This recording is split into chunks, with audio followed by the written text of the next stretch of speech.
રતનસિંહભાઈ તમારો આભાર। વિગતે તો રતનસિંહભાઈ બધી વાત કરે, પણ હું જે બહુ જ ટૂંકમાં ને આપણા ગામડાના માણસો સમજી શકે એવું, વઢવાણમાં 21 લોકોની જમીનમાંથી વીજ લાઈન નીકળવાની હતી એવું પેલા હતું, નોટિસ હતી। 31/1/2025 ના રોજ નોટિફિકેશન આવેલું। એના પછી 4/3/2025 ના રોજ પ્રકાશ વરમોરા, ધારાસભ્ય ધાંગધ્રા અને હળવદના સંયુક્ત, એ પોતે પોતાની જમીનને એને કરાવવા માટે અરજી કરે છે।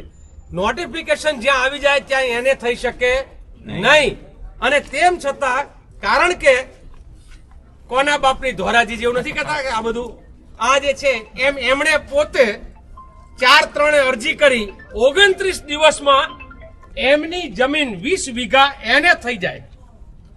એ પછી 22/4 ના રોજ બીજો એક પત્ર નીકળે છે કે એમની જમીન એને થઈ ગયેલી છે, એટલે 20 જણાને નોટિસ મળે છે। ટોટલ 21 જણા હતા, એમાંથી 20 ને નોટિસ ઓર્ડર થાય છે કે તમારી જમીનમાં થાંભલા અને લાઈન નીકળશે, કોઈનું સાંભળતા નથી, અને આ એમએલએ ની જમીનમાં સાઈડમાં કરી દીધી। એટલે તમે બધાય તમારા દ્વારા મીડિયાના માધ્યમથી ગુજરાતના લોકોને પણ કહેવું છે કે આ ભાજપના રાજમાં ધારાસભ્યની જમીન હશે તો લાઈન વાંકી વળી જશે, હાઈવે વાંકા થઈ જશે, ઈ વાંકા નહીં થાય, આપણે બધાને વાંકા કરી નાખશે। આમાં લાલજીભાઈ જોયા જેવી વાત ઈ છે કે જિગ્નેશભાઈ આમાં 22 જણાની માલિકા 2-4 ખેડૂત એવા પણ છે કે એની 1.5 વીઘો જમીન છે, એના છોકરાના નિભાવ 1.5 વીઘા 2 વીઘામાં છે।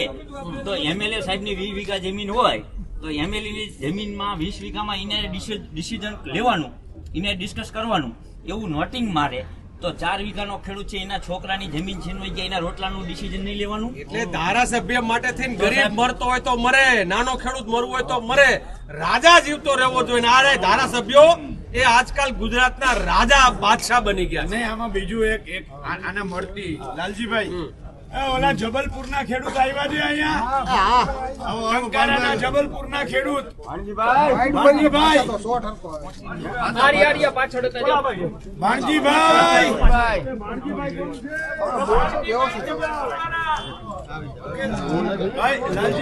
આવો સેમ કિસ્સો ટંકારાનો એક જબલપુર ગામના ખેડૂત છે, ગામ હું ભૂલતો ના હું તો મારો આવો કોઈ કિસ્સો પેલો 8 ચોપડી પાસ શોધી આપે તો એ કે ઇનામ મને જિગ્નેશભાઈ હું નવું નપાઈશું।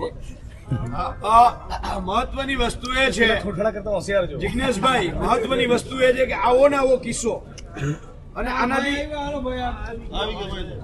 એનાથી અલગ એટલો છે કે આ ધારાસભ્યશ્રીએ જાહેરનામું આવ્યા પછી એને કરવા માટે મૂક્યું છે, અને ઓલા ખેડૂતનું તો જાહેરનામા પહેલાનું 2 મહિના પહેલાનું એને થયેલું છે, બરાબર છે, એને થયેલું છે, એના થયા પછી જાહેરનામું આવે છે, અને તેમ છતાંય ઈ ખેડૂતને ધારાસભ્યની જેમ અલગથી વ્યવસ્થા નથી આપવામાં આવે।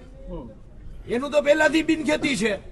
જો બિનખેતી ધારાસભ્ય પદને ભૂલી જઈએ, બિનખેતી ખેડૂત હોય તો એના માટે જેમ આ અલગ વ્યવસ્થા કરી કે ભાઈ આ 22 માંથી 21 જણાને હુકમ કરી દીધો, એકને ના કર્યો, તો અહીંયા એ જ લાગુ પડવું જોઈએ। એ અહીંયા જબલપુરના ભાણજીભાઈને એ જ લાગુ પડવું જોઈએ, એ કેમ લાગુ નથી પડ્યું? અને ભાણજીભાઈ તો નહીં કરી હોય તો લગભગ અવડી તો થપાશે એની પાસે, અરજીઓ કરવાના, મુખ્યમંત્રીને કરી, ઉર્જા મંત્રીને કરી, રમેશ તું ભેગો ગયો તો ને, ગાંધીનગર 5 મંત્રીઓને મળીને આવ્યા।